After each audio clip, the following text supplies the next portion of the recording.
Boa tarde a todos. Essa é a nossa 69ª reunião do grupo que vem lendo e comentando o livro há 2000 anos. Na nossa última reunião, nós começamos já o capítulo 7 da segunda parte, né? Já estamos na reta final do livro, chama Teias do Infortúnio. Então, no começo do capítulo, né, a gente viu que o Saul foi se declarar a Flávia, né, e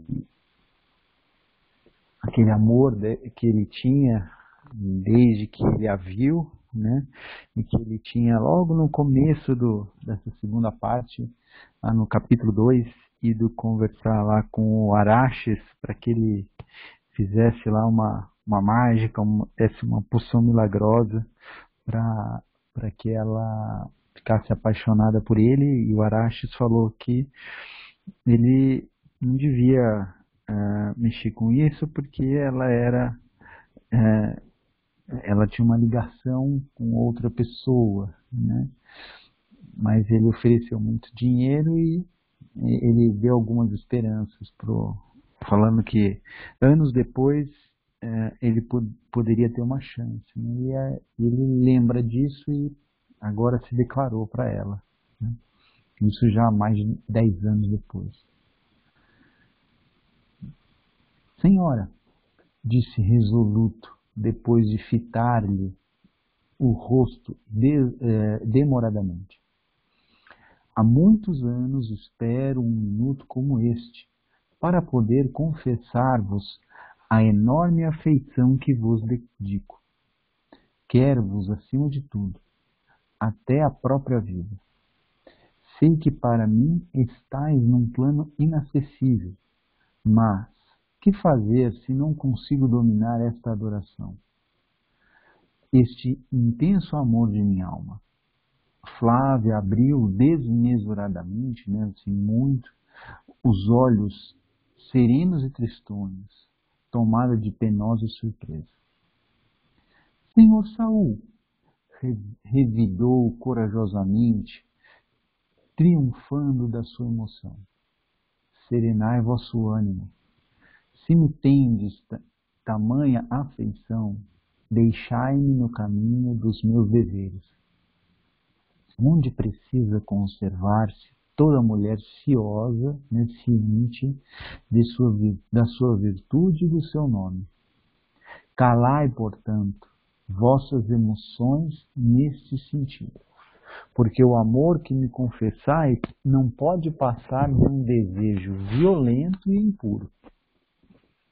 Impossível, senhora, ajuntou o liberto desesperado. Já fiz tudo por esquecer-vos.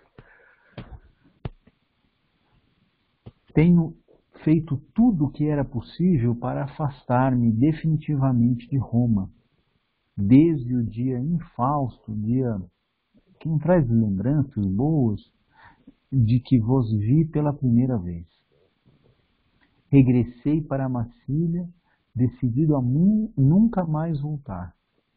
Porém, quanto mais me apartava, né, quanto mais me afastava da vossa presença, mais se me enchia a alma de tédio e de amargura. Fixei-me aqui novamente, onde tenho vivido da minha desventura, da minha infelicidade e das minhas tristes esperanças. Por mais de 10 anos, senhora, tenho esperado pacientemente. Sempre tributei, né, sempre dediquei muito respeito às vossas indiscutíveis virtudes, aguardando que um dia vos cansasseis do esposo infiel que o destino colocou impiedosamente no vosso caminho. Agora pressinto que esgotastes o cálice das amarguras domésticas, porque não hesitaste em ceder ao afeto de Agripa. Desde que vos vi na companhia de um homem que não é o vosso marido, tremo de ciúmes, porque sinto que fostes talhadas apenas para mim.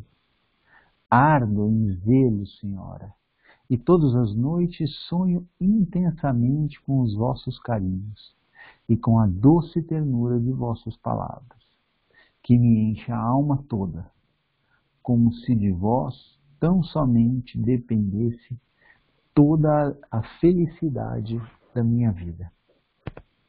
Eu marquei essa parte, né, porque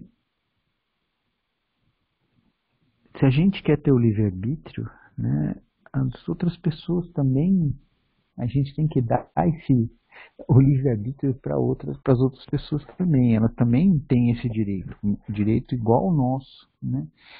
Então, a gente tem que pensar que a nossa vida, né, a nossa felicidade, não pode depender dessas outras pessoas, porque se elas tiverem uma vontade diferente da nossa, né, a gente tem que respeitar a vontade dessa outra pessoa, né?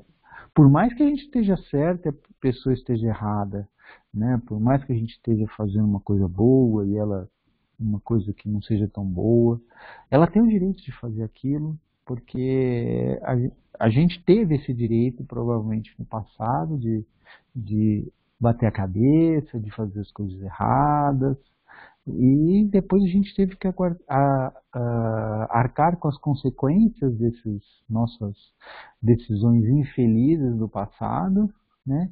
E se a gente está aqui hoje, eu tenho certeza que a gente já fez muita coisa que, se a gente soubesse hoje, a gente não ia ficar nem um pouco orgulhoso, né? Mas essas coisas que a gente fez lá no passado, que se a gente tivesse claro isso na nossa mente, a gente não ficaria orgulhoso, foram as coisas que fizeram a gente estar aqui, né? Porque ela, de uma certa forma, mexeu com a gente, provocou essa mudança que a gente estava até comentando na lição de abertura, né? Essa transformação da nossa vida.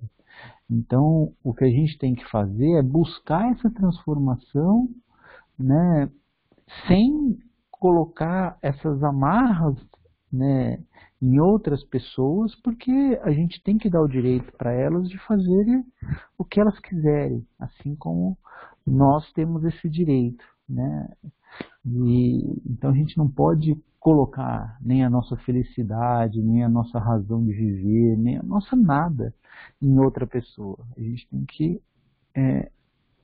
fazer as coisas, né? Tudo que a gente puder fazer de bem, a gente deve fazer, entendeu? Mas a gente não pode colocar, ser dependente de alguma outra pessoa nesse sentido. Muito polêmico, comentários?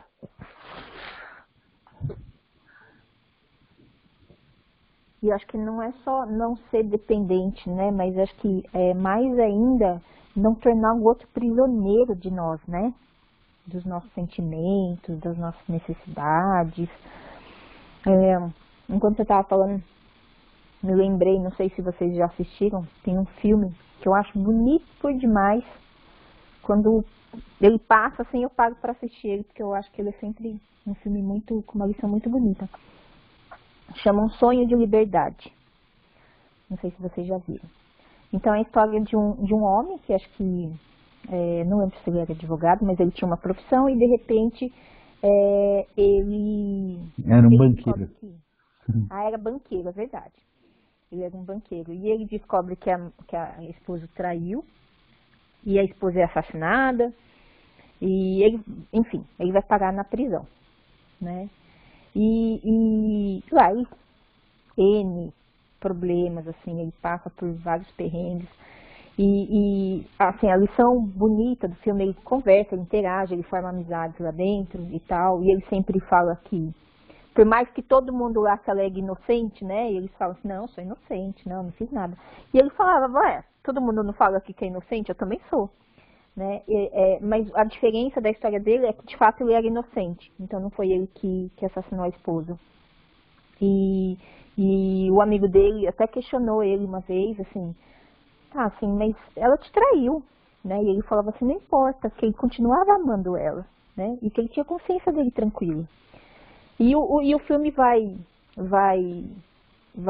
mostrando, então, o desenrolar dessa história. Não vou dar spoiler para vocês que não assistiram. Se não assistiram, assistam. Mas o fato é que ele mostra, assim, que embora ele fosse inocente e ele estava ali preso, né, fisicamente confinado numa prisão, né, que o quanto a alma dele era livre, porque ele tinha essa consciência, ele tinha a consciência de não ter feito nada errado, né, de não ser um criminoso, e como ele trabalhava essa liberdade na mente dele, né? Então a mensagem do livro fala sobre isso, sobre liberdade, né, sobre felicidade, sobre esperança, é muito bonito. E eu acho que essa questão de como a gente estabelece, né, nossas relações com as pessoas que nos cercam, e eu acho que isso, claro que as relações mais intensas que nós temos são com os nossos familiares, né, nossos pais, nossos filhos, nossos irmãos, e eu acho que maridos e esposa, claro, e eu acho que o desafio, um dos maiores desafios nos relacionamentos é isso, né? Permitir que o outro seja livre, como você falou, né, Paulo? É permitir que o outro também faça suas opções, faça suas escolhas. E outro grande desafio é não colocar a nossa felicidade na mão do outro, né? Porque é um peso muito grande, né, para o outro, né? O outro se sentir obrigado a fazer determinadas coisas, porque senão o outro vai ser infeliz, né? Isso tem que ser um processo natural, né? As relações deveriam ser mais sadias, no sentido de a gente faz algo porque nós queremos fazer, não porque nós estamos aprisionados a um dever, ou a um compromisso, né? Porque as relações, acima de tudo, a gente busca relações para construir nossa felicidade por um propósito parecido, né? Mas isso não quer dizer que a gente tenha que aprisionar o outro, né? Que o outro seja obrigado a tomar o mesmo rumo que nós, né? Até, acho que por isso que é um processo natural, às vezes os casamentos não durarem, né, o resto da vida, ou até que um vá a óbito, né? É natural, porque os propósitos individuais mudam, né? Assim como a relação dos pais com os filhos, né? Entender que os filhos têm o seu caminho a traçar, tem que bater cabeça, tem que errar, né? Porque como você falou, né, Paulo, nós também passamos por isso, né? Então, como é que a gente vai tolher a liberdade do outro de algo que nós também vivenciamos, né? Então, acho que é uma responsabilidade muito grande nos relacionamentos, né? Dar essa liberdade ao outro, né? Eu acho que isso é uma coisa que a gente tem que sempre tá questionando, porque acho que cada relacionamento que entra no nosso caminho, que cruza o nosso caminho, a gente interage de uma forma diferente, né? Então, acho que é sempre fazer esse exercício, né? De não querer dominar uma relação, de não querer dominar o outro, no sentido de estabelecer o que é certo, o que é válido, o que não é válido, né? Essas relações têm que ter um curso muito natural, né? Eu acho que geraria muito menos conflito, né? Então, acho que é uma reflexão de sempre. Obrigado. Mais comentários?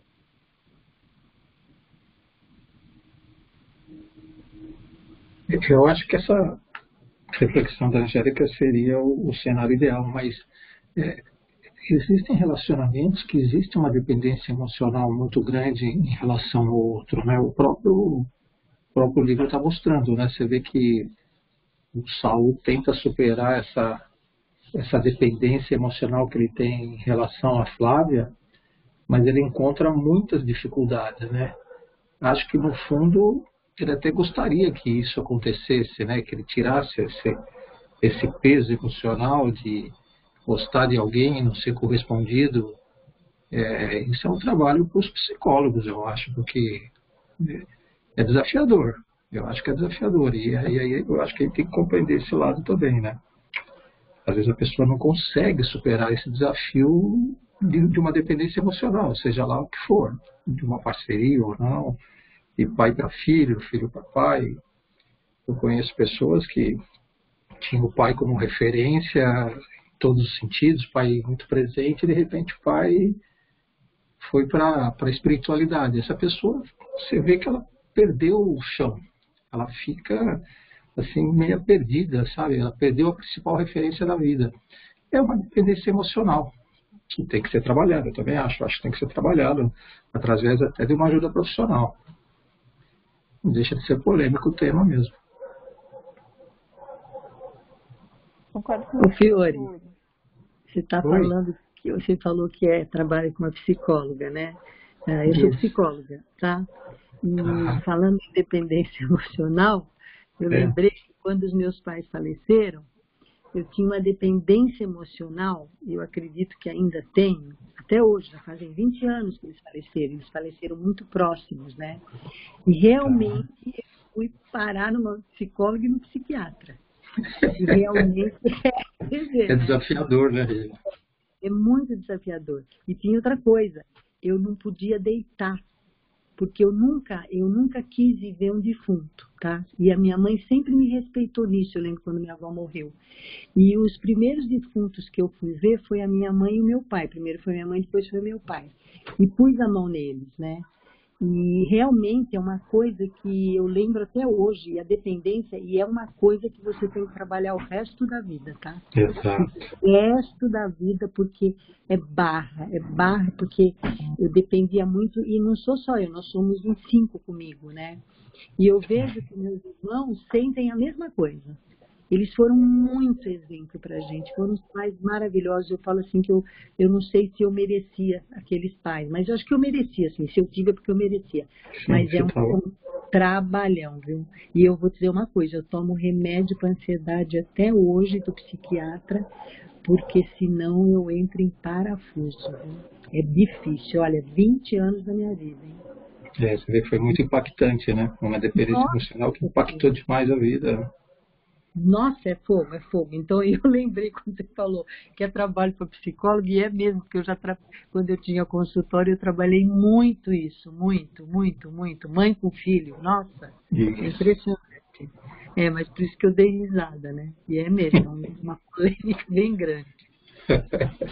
É isso aí. Eu concordo com vocês que tem relacionamentos que são muito desafiadores, né? Por isso que eu acho que, como disse a lição lá, né, é o auxilia sempre.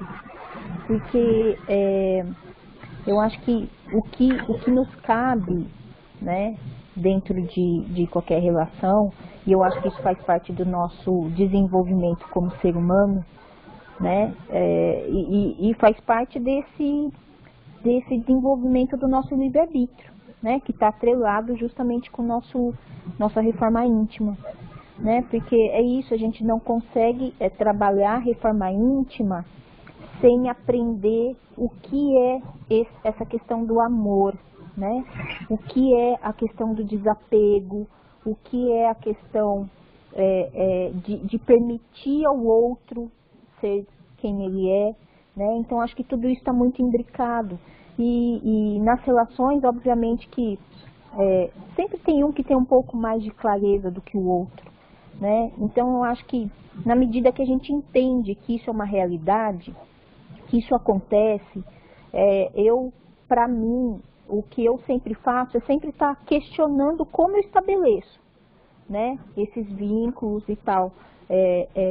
Eu acho que à medida que a gente passa a se observar mais, né, passar a ser menos crítico com o outro e mais crítico conosco mesmo, a gente começa a perceber essas questões, né? Um questionamento que eu fiz quando começou a pandemia, e eu acho que isso pode ter passado ou não na cabeça de várias pessoas, né? Eu me questionei, porque assim, o que seria de mim se eu perdesse a minha mãe hoje, né? Então começou a pandemia e foi uma reflexão que eu fiz. O que eu faria se eu perdesse a minha mãe? Eu tenho um vínculo muito grande com a minha mãe, né? E o Paulo bem sabe, assim, minha mãe tá aqui.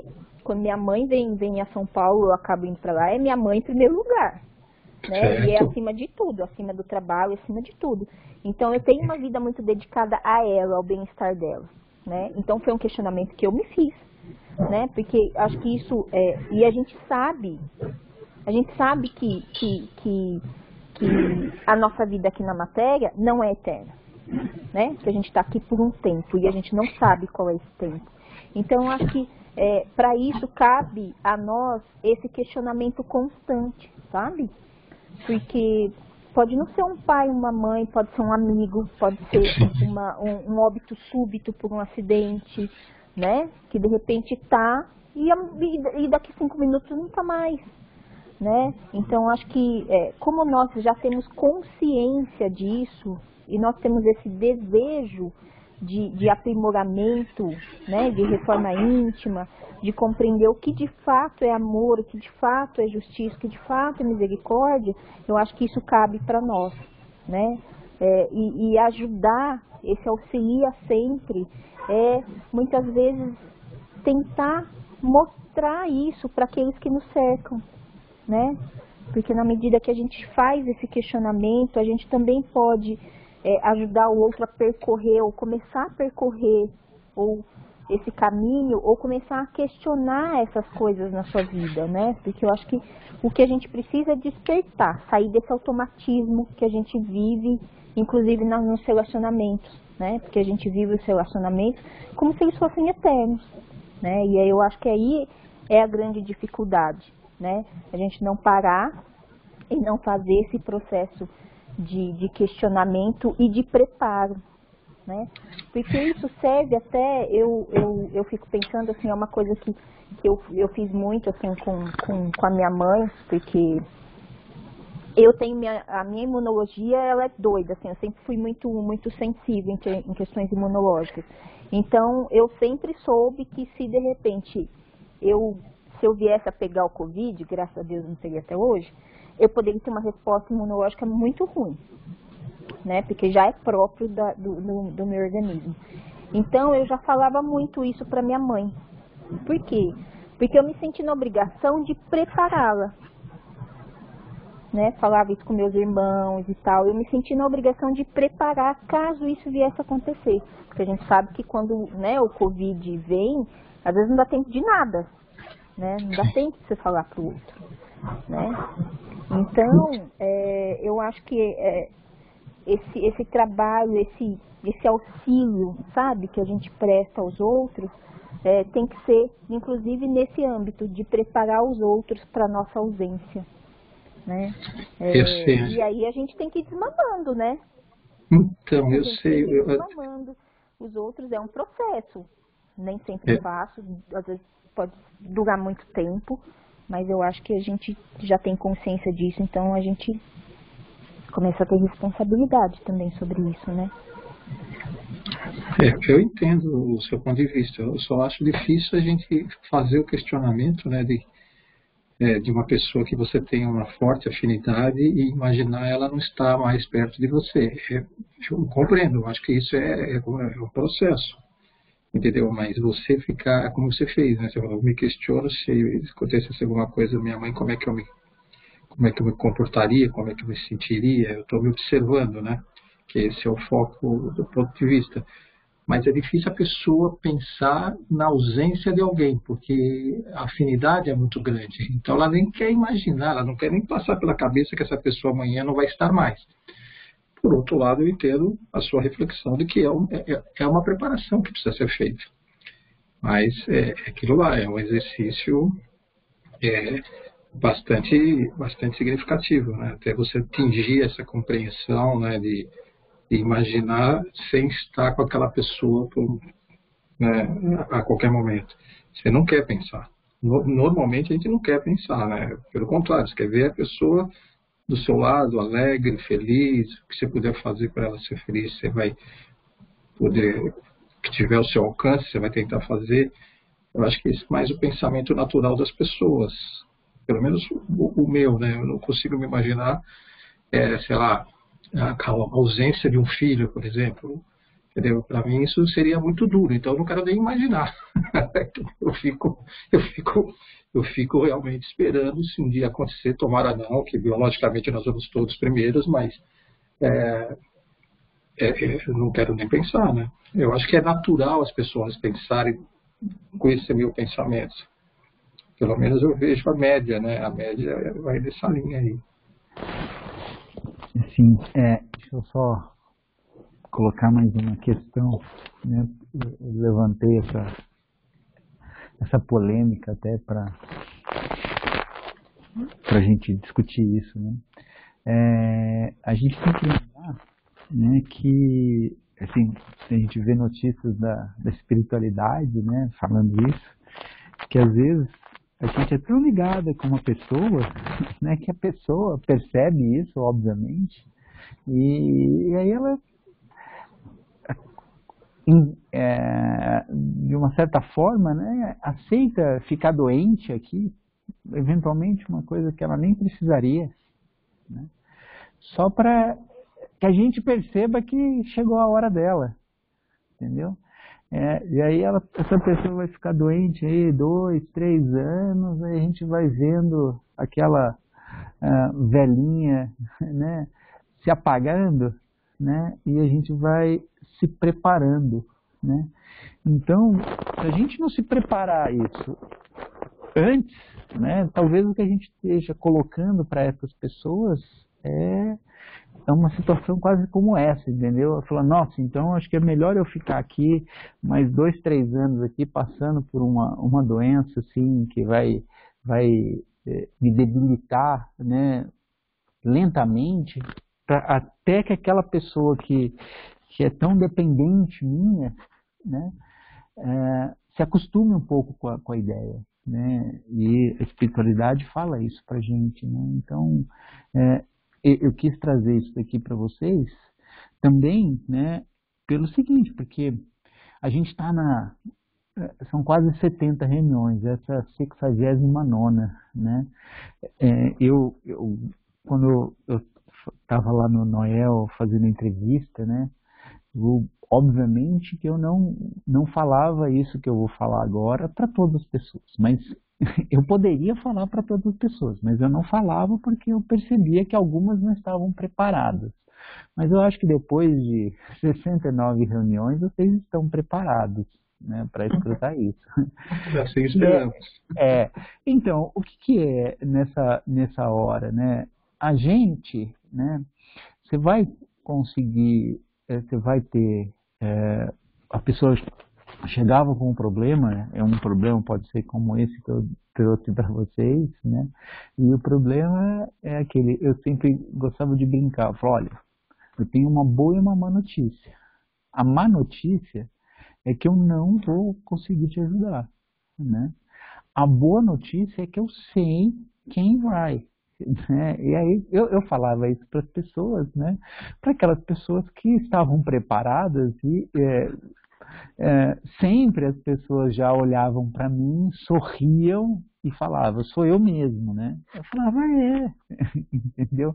Porque assim, isso a gente não vai levar para o psicólogo, não vai levar para o psiquiatra, não vai levar para ninguém mais. Quem tem que resolver é a gente. Essas pessoas vão nos apoiar, vão nos ajudar, mas quem tem que resolver é a gente, né? Quem vai ter que arregaçar a manga e trabalhar com todas essas emoções somos nós.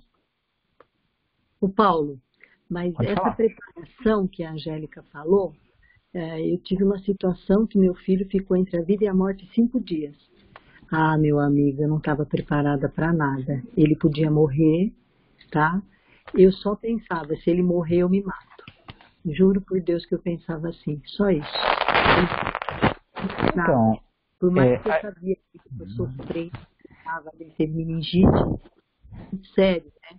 E 5 dias dele, perguntando para o médico não, ainda ele pode morrer.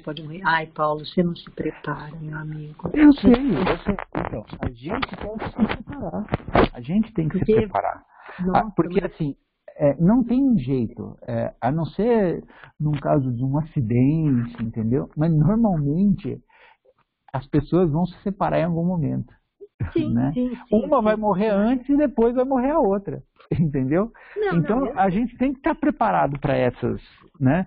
E fora que, a hora que você começa a estudar, né, algumas coisas, eu tenho certeza que vocês, né, têm pessoas na família que são próximas, que vocês adoram, né, que vocês hoje, 70 semanas depois, estão mais separadas do que estavam há 70 semanas atrás. Por quê? Porque o conhecimento de vocês deu um passo significativo. Vocês não estão pensando da mesma forma. E a hora que a gente pensa de forma diferente, a gente já se separa. A gente já não consegue, né, ter aquela mesma afinidade nas conversas, porque você tem valores um pouco diferentes, entendeu? E a coisa é absolutamente natural. A gente tem que acostumar a se separar de algumas pessoas, e a hora que a gente se separa de algumas pessoas, a gente vai se juntar a outras que se separaram antes da gente, né? Elas deram esse passo que a gente está dando antes, e elas se separaram. A gente ficou às vezes chateado que aquela pessoa começou a ter um entendimento diferente do nosso, e começou a ter comportamentos diferentes. A gente ficou chateado no momento anterior. E agora a gente está dando esse passo e ficando separado daqueles que não dão o passo junto com a gente, mas a gente está se juntando de novo a outras pessoas, né, que a gente, né, teve um relacionamento talvez, às vezes, mais intenso do que com esse que a gente está tendo agora, porque a gente decidiu dar esse passo. Então, assim, a nossa vida é essas separações, entendeu? Algumas provocadas pela gente porque a gente deu o passo, outras provocadas pelas outras pessoas porque elas deram o passo. Entendeu? Então, às vezes, para a gente se juntar com pessoas que a gente gosta, a gente tem que dar esse passo, né? De se separar de outras aqui. E senão a gente vai ficar estagnado e a gente vai ver outras pessoas indo embora, né? O que aconteceu com a Lívia? Né? A Lívia ela estava vários passos na frente, né? E ela não chegou lá e decidiu nessa vida vir e ser mulher do público, que ela gostava do público e que ela queria ajudá-lo. Aí ela passou mais de 50 anos, 25 deles, tendo muitos problemas com o público aqui. E a hora que ela chegou do lado de lá, o que ela falou? Não, eu quero lá tentar ajudar mais um pouco, para ver se eu dou uma forcinha mais para ele dar o passo que ele precisa. Entendeu? Então a gente tem que se acostumar com essa ideia. Angélica? E eu acho que tem a ver muito justamente com esse nosso exercício do amor pelo outro. Se a gente ama tanto, né, como a gente sente, né, como a gente fala, que a gente ama tanto, a gente tem que transformar isso em ação. Né?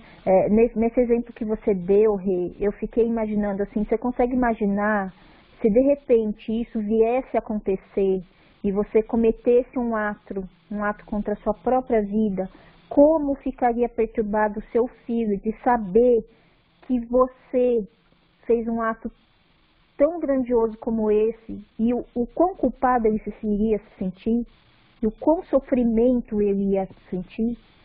Né? É verdade. Então, eu acho que às vezes a gente toma atitudes com base na nossa falta de entendimento do que é amor, sabe? Porque isso, a gente aprisiona os outros com esse nosso afeto, né? Eu entendo, como disse o Fiore, que a gente não quer pensar. É óbvio, é o natural porque a maioria das pessoas não querem trabalhar o seu progresso íntimo, entendeu? É natural porque a maioria das pessoas prefere colocar os problemas debaixo do tapete e deixar o ácaro ir crescendo, as coisas irem crescendo, até que chega uma hora que aquilo estoura na nossa vida e nos afeta de uma forma que às vezes nos derruba, e nos derruba por muito tempo, né? É assim que a gente faz com tudo. É assim que a gente faz com tudo. Por que a medicina ainda não é uma medicina preventiva? Porque a sociedade não está preparada para isso. A sociedade não quer pensar no problema e prevenir o problema. A sociedade quer o quê? Ah, chegou o problema, então eu vou resolver, né? Então, em tudo a gente não trabalha de forma preventiva, né? Mas nós que já temos consciência da necessidade de nos prevenirmos, né? Eu acho que esse é um exercício que a gente obrigatoriamente tem que fazer. Eu, quando fiz essa reflexão de o que aconteceria se minha mãe, né? Se eu perdesse minha mãe, porque minha mãe dentro do nosso núcleo familiar, ela tem uma propensão muito grande por conta das comorbidades, mas graças a Deus a mamãe também está bem segura, já está vacinada e tal. A gente sempre cuidou muito, né? Mas assim, eu passei uma semana que eu chorei. Passei uma semana chorando. E aí eu me dei conta de que eu não tinha feito esse exercício com ela, né? Eu fiz esse exercício já com algumas outras pessoas, né? E eu acho que o meu primeiro grande exercício foi quando eu perdi minha melhor amiga na faculdade, né? Só que naquela época eu já estava começando a ler muito livro espírita e tal. E por mais que me doesse, assim, na época que ela morreu e que foi de forma súbita, foi uma questão de uma semana.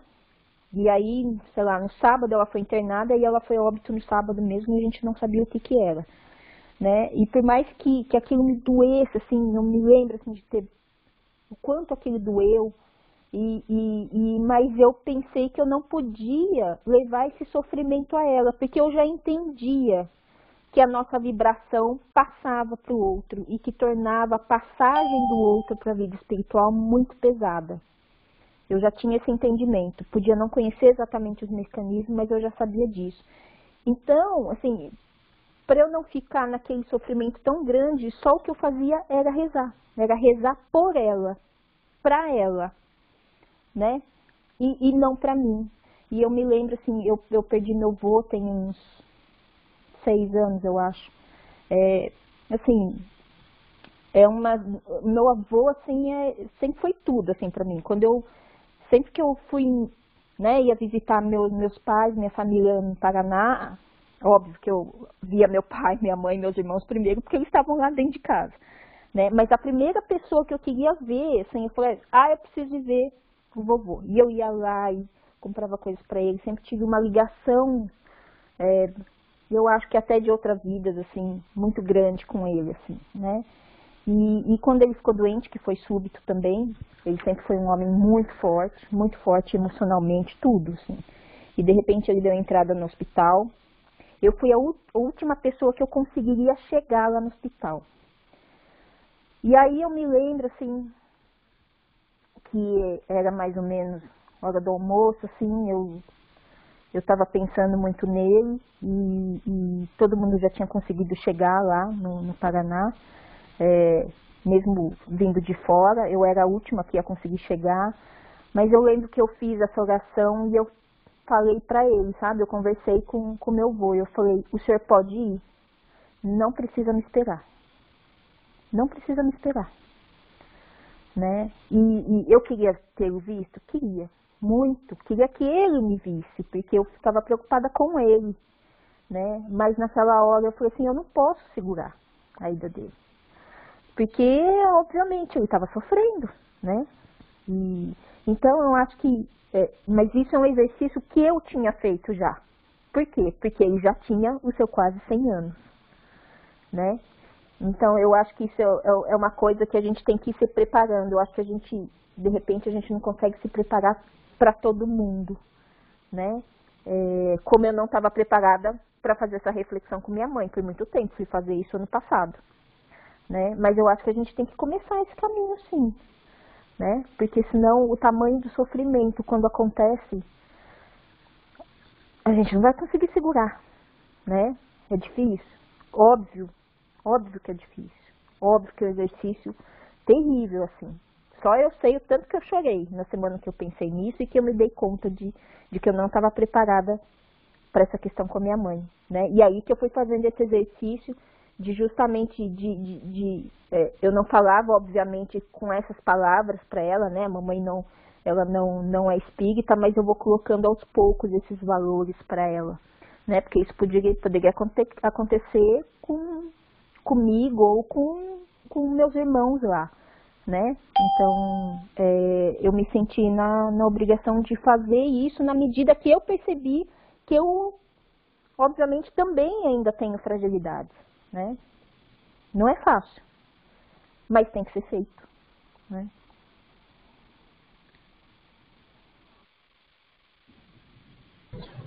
Obrigado. Mais comentários? Fiore? Não, eu acho que o preparo que nós temos, pelo menos é o que eu faço, é justamente a doutrina espírita ajuda a gente a se preparar talvez para esse momento. Você entender que existe apenas a mudança de endereço, entendeu? Que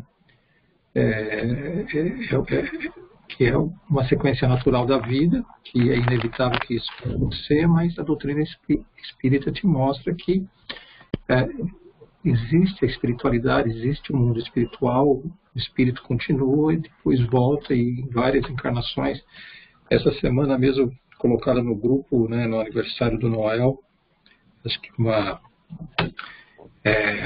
gravação, né, da Dona Marta, né, falando que o grupo Noel existe desde Pompeia, que as encarnações foram sucessivas, né, estão até hoje, vão continuar, tudo mais. Esses estudos, essas situações, né, que te ajudam, né, a se preparar para momentos como esse. E eu escutei uma vez, e até foi engraçado, que a pessoa, tudo bem, a gente vai e depois volta a nenê de novo, entendeu? Então, isso acaba ajudando a gente a ter um pouco mais de suavidade para tratar o tema, entendeu? É isso. Perfeito. Mais comentários? Olha, que é suave, eu sei que não é suave. A Regina talvez tenha ter passado isso. Eu, quando fiz essa reflexão, a mamãe tinha ido embora daqui de casa, tinha pouco tempo. E então, é aquela coisa que eu parei e eu senti o cheiro da roupa dela. E aquilo me doeu. Acho que a Regina deve ter passado por isso quando perdeu a mãe, né? Sentiu o cheiro na roupa. Então, são várias lembranças que... Eu tenho roupa dela até hoje, viu? Roupa da minha mãe até hoje que eu uso. Tenho. Então são coisas que nos tocam o físico mesmo, né? Não é só o intelectual. Nos toca os sentidos físicos, né? É difícil, é muito difícil, gente. Não é fácil mesmo, não. Né? Mas para mim o que torna mais fácil, o que me ajuda a fazer esse exercício é pensar justamente no amor que eu tenho pelo outro.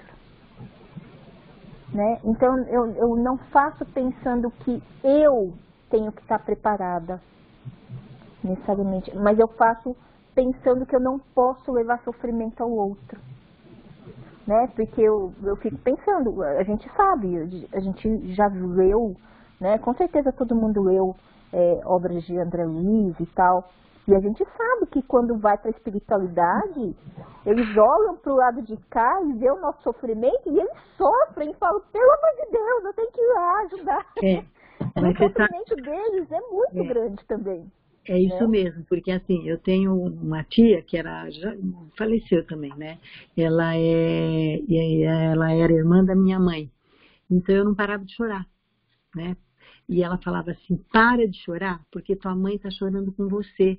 Ela está muito triste, porque eu não parava de chorar. Eu chorava, mas assim, vários dias, né? E eu lembro da minha tia falar isso, que tua mãe está sofrendo muito de ver. Sabe, isso que você está falando, a minha tia falava, está sofrendo muito, você tem que rezar. Então aí eu comecei a passar a rezar, aí eu pedi a missa para ela, sabe, para ela. Depois foi o meu pai, né? É que eles foram perto, então foi muito difícil. Eu chorava tanto com o meu pai, que chegaram para mim e falaram assim, você é a viúva dele? Você acha? Eu falei, não, eu sou filha.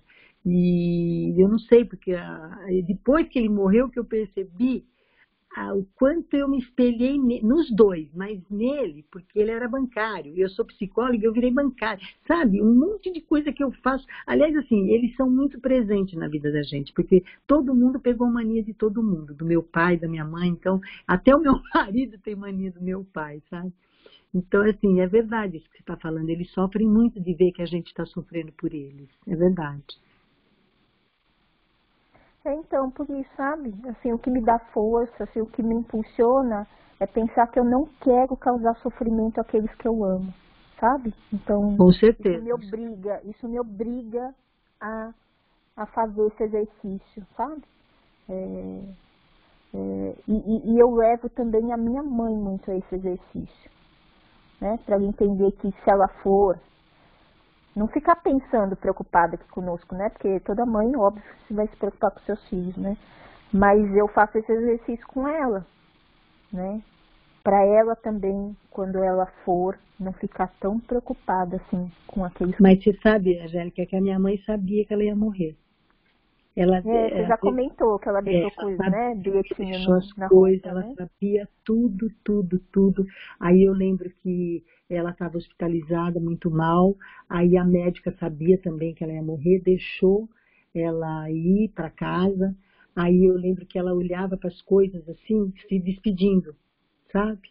Era impressionante, impressionante. Deixou carta, Nossa, foi assim, ela sabia tudo, sabia. Mas também tem uma coisa, hein? Ela falava assim, o dia que eu morrer eu não vou olhar para trás, hein? Eu vou embora e vocês não me chamam. Minha mãe era um barato. Mais comentários? Eu vou continuar a leitura. Atendei aos apelos da minha afeição interminável. Não me façais esperar mais tempo, porque eu poderia morrer. Flávia Lentulha ouvia-o agora entre surpreendida e aterrada. Quis levantar-se, mas faltou-lhe o ânimo preciso. Mesmo assim, teve a coragem necessária para responder-lhe.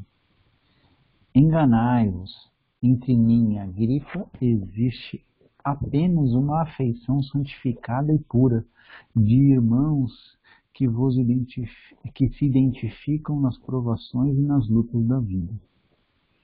Não aceito as vossas insinuações acrimoniosas, né, meio azedas, né, ácidas, a vida particular do meu marido. Porque tem ele a conduta que ele aprover, a conduta que ele tiver que o satisfizer, né, seja ela mais agradável, mais prazerosa na existência, eu devo ser a sentinela do seu lar e a honra do seu nome. Se puderes compreender o respeito devido a uma mulher, retirai-vos daqui, porque os vossos propósitos de traição me causam a mais funda repugnância. Deixar-vos? Nunca, exclamou Saul com terrível entono. Esperar tantos anos e nada conseguir? Nunca, nunca. E avançando para a senhora em defesa, que se levantara num esforço supremo, abraçou-lhe o busto, em ânsias apaixonadas, retendo-a nos braços impulsivos por um rápido minuto. Saul, rápido para ele, né? Para ela deve ter demorado muito tempo.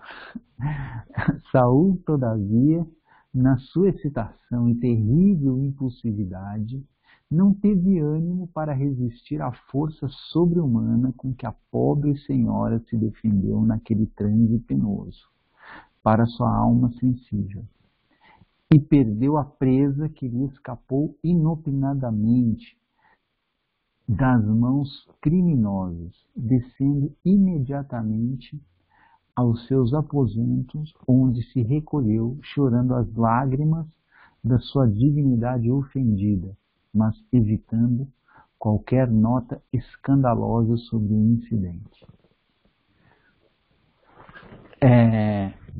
Eu marquei essa parte, né, para ser também polêmico,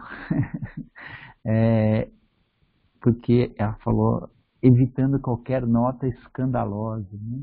Às vezes a gente fica com muito receio de causar algum escândalo, né? Mas aí eu trouxe uma citação lá de Evangelho de Mateus, que acho que todos conhecem, né? Que fala assim: ai do mundo por causa dos escândalos, porque é necessário que venham escândalos, mas ai daquele homem por quem o escândalo vem, né? Então Jesus está dizendo, olha, o escândalo é necessário, porque quando ocorre escândalo, né, às vezes a gente não quer se movimentar, né, no sentido de resolver o problema. Aí quando o escândalo ocorre, aí a gente não tem outra saída, a não ser se movimentar para resolver o problema, né? Então, o que Jesus está falando que é isso, que é necessário que venham os escândalos, é isso. E eu até aproveitei, né, e trouxe duas versões do mesmo versículo, né? Uma é essa que eu li, que é a do ACF, né, ela é Almeida Corrigida Fiel, né? Então, só para explicar para vocês, esse Almeida é o João Ferreira de Almeida, um cara lá que fez a tradução do Novo Testamento, lá no século XVII, se não me engano, 1680, alguma coisa assim, ele publicou o Novo Testamento, e aí ele estava traduzindo o Velho Testamento quando ele morreu, né? E aí terminaram a tradução lá dele, isso em 1600. E depois essa tradução, né, foi uma das primeiras, ou a primeira para o português, né? E aí depois ela foi sempre revista, atualizada, e aí você tem várias versões que foram publicadas no final do século XIX, século XX. Essa Almeida Corrigida Fiel seria uma versão do final do século XX, na década de 90, lá que eles fizeram essa revisão, né? E aí tem essa daqui, Nova Versão Internacional, né? Que é uma que tenta falar as mesmas coisas numa linguagem mais próxima da linguagem que a gente usa hoje, que a gente hoje não usa essa palavra escândalo do jeito que Jesus usou aqui, né? Aí ele faz assim, ó, ai do mundo por causa das coisas que fazem tropeçar. É inevitável que tais coisas aconteçam, mas ai daquele por meio de quem elas acontecem.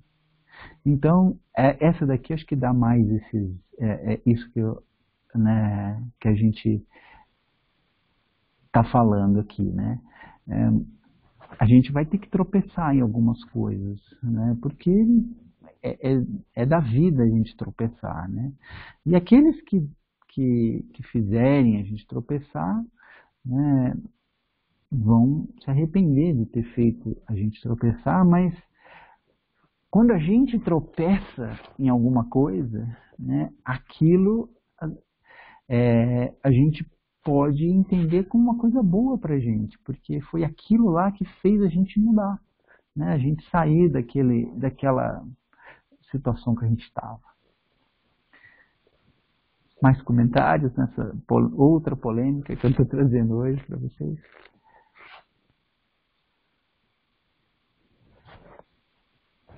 Nossa, eu tenho um comentário muito polêmico sobre isso. Muito polêmico mesmo. Porque, na verdade, foi a minha reflexão de semana. Vocês bem sabem que eu acompanho as questões políticas e tal, né? E eu estava conversando com um amigo que ele não é filiado ao PT, mas ele sempre defendeu muito o PT, né? E depois de muito tempo, a gente acabou conversando de política essa semana. E eu nem tocava no assunto com ele disso, porque acho que tudo que andou acontecendo nos últimos tempos, né? Essa coisa de impeachment da Dilma e todo esse questionamento do que aconteceu, Lava Jato, sei lá o quê, e ele era muito determinado no que ele acreditava, né? E tal, e a gente estava conversando de política, e aí a gente estava falando do cenário atual, e aí eu peguei e falei assim, olha, me desculpe, mas eu vou fazer um comentário com você. Né? Eu sei o que você pensa, mas eu vou fazer um comentário com você, eu quero que você reflita. E você chegue às suas conclusões. Eu falei assim, olha, tudo que está acontecendo aí hoje, então assim, a gente vê o atual cenário do governo federal, e a gente, uma boa parte, gostaria de tirar o nosso presidente por impeachment, né? Eu falei, mas vai fazer como agora tirar esse homem por impeachment? Porque quando tirou a Dilma por impeachment, várias pessoas, não só autoridades ou políticos, não sei o quê, mas várias pessoas falaram que aquilo era golpe, né? E eu não estou questionando o fato. Eu não sei se, né, a gente sabe que tem várias coisas em meio à política que a gente acaba desconhecendo. Mas não é disso que eu estou falando. Eu estou falando que as pessoas saíram à rua questionando esse processo do impeachment e acusando toda a classe, então, do Planalto, não sei o quê, de promover um golpe. Eu falei, e aí como é que a gente faz com o atual presidente? Ele vai fazer a mesma coisa. Se tirarem esse homem por impeachment, ele vai acusar de golpe. Vai falar que foi um golpe. Vai usar os mesmos argumentos. E como é que você faz? Né? Você taca fogo no país com isso. Né? Então, isso, assim, essa nossa conversa que eu tive com esse amigo me fez pensar justamente assim, na responsabilidade das coisas que a gente fala, nas coisas que a gente faz. Né? Ele até parou e pensou, e ele falou assim, eu falei assim, eu entendo que naquela época, você, que era uma das pessoas que também achava que era golpe, eu entendo que você não imaginasse que o cenário do Brasil pudesse vir a ser o que é hoje, né? Mas é esse o problema.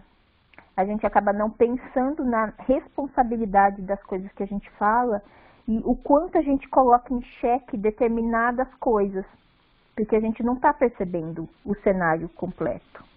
E a gente não consegue enxergar as coisas à frente, né? Mas ainda assim, isso não nos exime de responsabilidade, né? Então, eu acho que tem a ver com essas coisas, né, do tropeço, assim.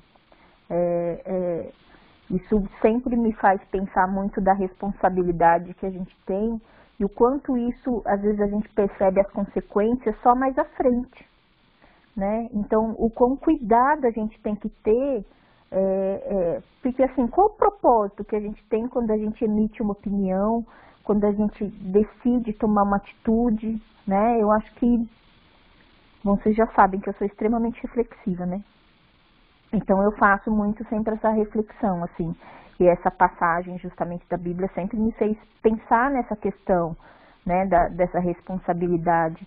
E aí essa semana, a reflexão que eu tive foi justamente na questão, acho que mais do que a responsabilidade minha como pessoa, no que eu faço na vida de um outro, mas é a responsabilidade social que a gente tem, né, que às vezes do tropeço que a gente provoca, é um tropeço que vai muito além na nossa vida íntima, né? Da nossa vida, assim, das nossas relações mais próximas. O quanto isso muitas vezes impacta o social, né? A coletividade num tamanho que a gente não imagina, porque a gente forma muitas vezes um coro, né? Que toma uma força tamanha. E a gente está ajudando a fazer voz a algo que a gente não consegue nem imaginar as consequências, mas elas acabam acontecendo, né? Essa é a minha polêmica, desculpa aí. Mais comentários?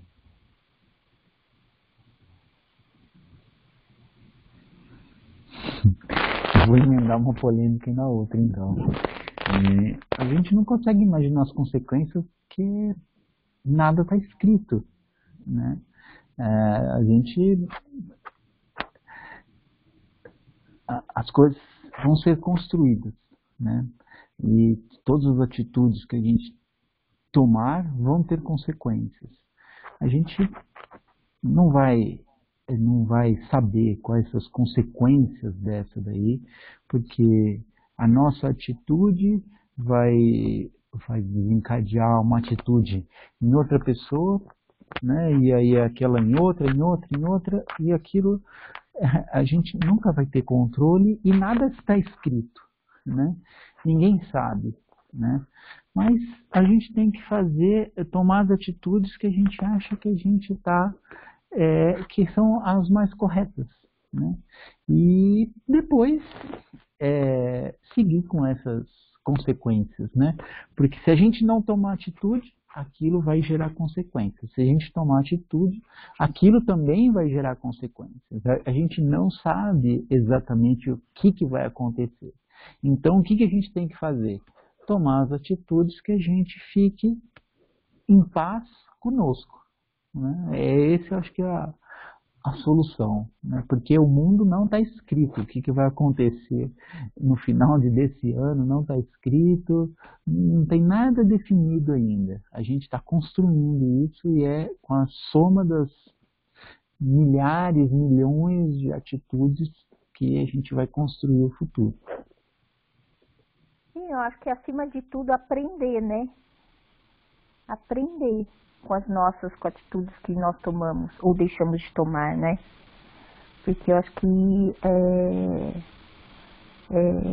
a gente é uma somatória de experiências, né? E se a gente não aprender com as nossas atitudes, eu acho que a gente fica muito exposto a repetir muitas vezes, entendeu? Com certeza. Eu acho que essa reflexão assim é importante.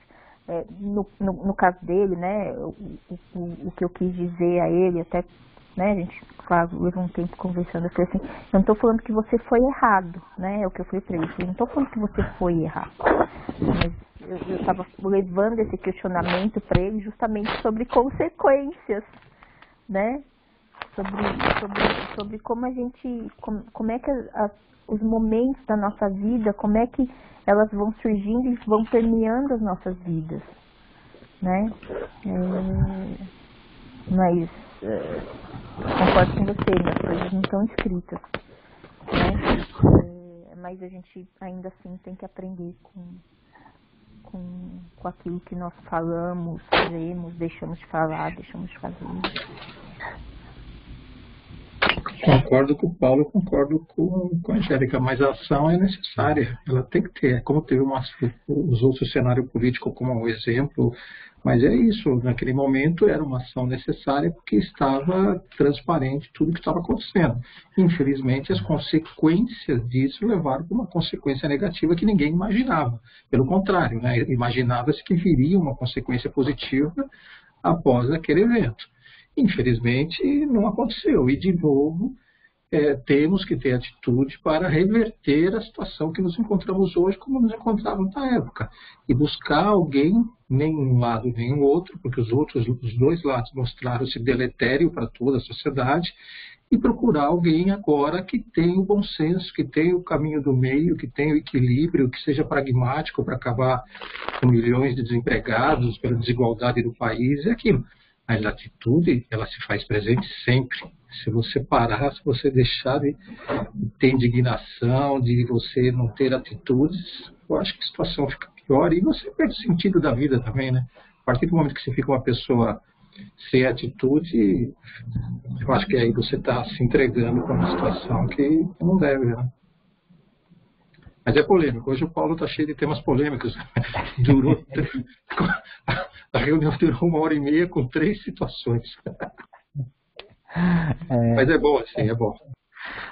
A gente quase não andou no livro, mas acho que foram boas as reflexões. Verdade, concordo. Mais comentários? Eu vou só, então, eu nem vou continuar a leitura, porque acho que a gente já vai começar um outro tema, né? Então, e aí a gente deixa para a próxima reunião, mas só para finalizar, né, tem uma pessoa que eu gosto, né, assim, um pouco das ideias, né, eu preciso ainda continuar estudando para entender melhor, né, e eu acho que de tudo que eu já li, essa pessoa não é muito compreendida, né, que é o Confúcio, né, e ele fala que o mundo é uma bagunça, alguma coisa nesse sentido, né, e ele fala e eu entendo que seja isso, que o mundo seja essa bagunça, porque as outras pessoas têm um livre-arbítrio, então a gente não vai nunca conseguir saber qual é a melhor atitude, porque aquela atitude vai gerar uma reação de outra parte, né? Então, a gente tem que fazer as coisas de acordo, tem que aprender a lidar com essa confusão, vai? E eu acho que é isso, acho que a gente tem que aprender a lidar com isso e fazer as coisas que a gente fique em paz com a nossa consciência, né, como o Fiore enfatizou, né, e como a Angélica também enfatizou num outro sentido, né. Às vezes a gente vai achar que a gente tem que agir, como o Fiore, outras vezes a gente vai chegar à conclusão que a gente não tem que agir, como falou a Angélica, e não tem o certo, não tem o errado. Tem cada pessoa fazendo de acordo com a sua consciência, né? Então, o que a gente precisa se acostumar é pensar, né? Refletir, ver aquela posição que a gente vai ficar mais confortável no futuro, que a gente não vai se arrepender. E a gente seguir naquela posição independente das consequências, porque consequências virão, né? Seja, naquele caso, tomar uma atitude, ou seja, não tomar uma atitude, né? Acho que cada um sabe aquilo que cada um e assim, a gente tem que lembrar que hoje a gente tomaria uma atitude, se isso acontecesse uma coisa semelhante daqui 2 anos, a gente tomaria uma atitude diferente, porque a gente vai ser uma pessoa diferente, né? A gente tem que tomar atitude melhor hoje, que a gente não fira as nossas convicções de hoje. Aí daqui a 2 anos a gente vai tomar uma atitude que não vai ferir as nossas convicções daqui a 2 anos. Então acho que a gente tem que ter isso também na cabeça. Angélica, você queria falar? Só queria esclarecer, não é que eu era contra a tomar uma atitude, mas é como a coisa foi feita, é aquilo que a gente já conversou sobre como a gente se indigna, né? Eu concordo que a gente tem que continuar se indignando com as coisas, né? Com as coisas que a gente defende ou que a gente acredita, mas é a forma como a gente expressa essa indignação, né? É que nesse caso, assim, esse amigo ele era muito intenso, então assim, uma ideia contrária, não era possível colocar uma coisa contrária ao que ele acreditava, ele era muito intenso. Então, por isso que eu falei que a gente nem conversava sobre isso, né? Porque ele não aceitava uma ponderação diferente, né? Então, e por isso que eu falei para ele, assim, não estou falando que você foi errado, né, no que você acreditava, né, mas eu acho que a questão é como a gente faz as coisas, né. Então, é isso que eu falei, as atitudes que ele tomou naquela época era o melhor, se ele tomou a melhor atitude que ele podia naquela época, acho que ele está certo, entendeu? Se hoje ele decidir não fazer nada, porque ele é a melhor atitude de agora, entendeu? Ele tem que fazer aquilo que ele acha que é o melhor em cada momento, sabendo que a gente vai mudar, né? Eu acho que esse é o grande problema. A gente tem que respeitar os outros, independente, eles não têm que tomar atitudes iguais à nossa, né? Eles vão tomar atitudes de acordo com a consciência deles. É isso que por isso que o mundo é confuso, como falava o Confúcio. Entendeu? O que eu E queria as levar pessoas para não ele também. são, e as pessoas vão mudando, entendeu? Então a gente espera determinada atitude de uma pessoa, amanhã a gente não vai ter aquela atitude, porque a pessoa mudou. É isso que é mais confuso ainda. A discussão que a gente estava tendo é justamente sobre essa diversidade de opiniões, né? Sim, sim, é A isso gente aí. começou a conversar, né? E assim, não acho mesmo que ele estava errado. Óbvio que eu não agiria daquela forma, mas o que eu quis levar para ele é justamente sobre esse aceitar o outro, porque ele não conseguia ter esse aceite. E hoje ele se indigna pelos bolsonaristas não aceitar o oposto, entendeu? Então, na verdade, é aquilo que os dois, né, ambos os lados são muito parecidos, porque um não respeita a ideia dos outros. Um depende do outro para a sobrevivência. É exatamente isso. Um depende do outro para a sobrevivência. Um é espelho do outro, na minha opinião. Exatamente. Então era essa reflexão que eu queria levar para ele. Porque a gente estava falando da situação de hoje e eu estava querendo mostrar para ele que não é diferente do que aconteceu lá atrás. Né? Exatamente. Esse não respeito à opinião alheia. Né? Exatamente, o bom senso é esse, é você ser imparcial diante dos acontecimentos. Não importa a sua ideologia, não importa se você é filiado ou não. Eu, por exemplo, sou filiado a um partido político e entendi que esse partido deixou de ser o que era e analisei de forma imparcial.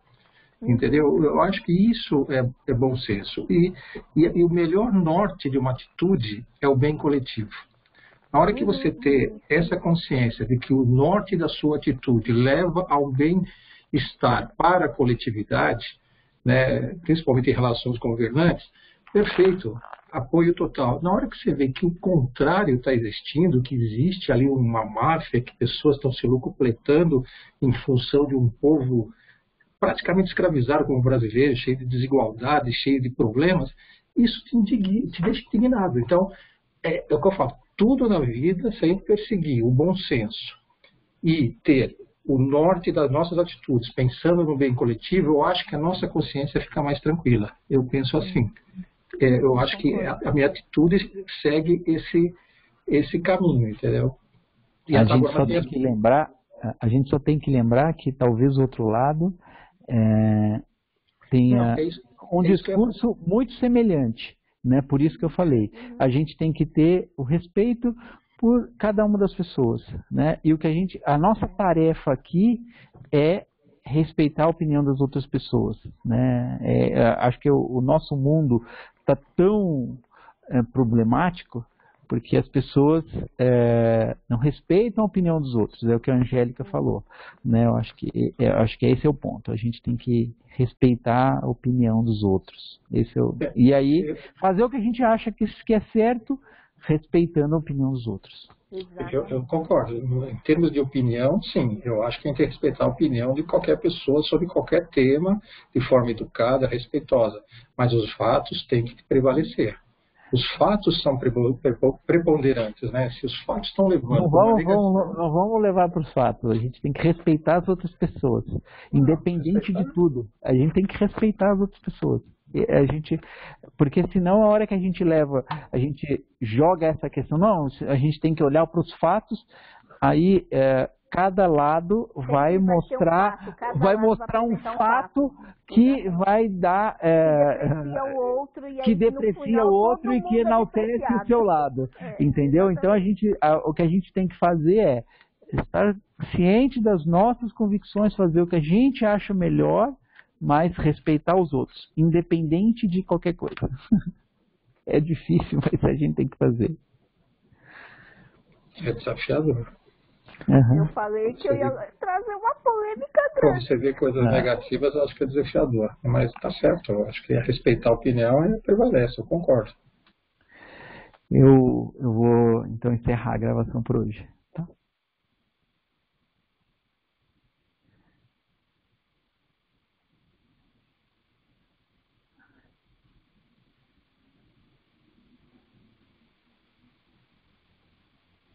E aí é a lição de abertura, né? Como diz a Regina, é a persistência, é persistir.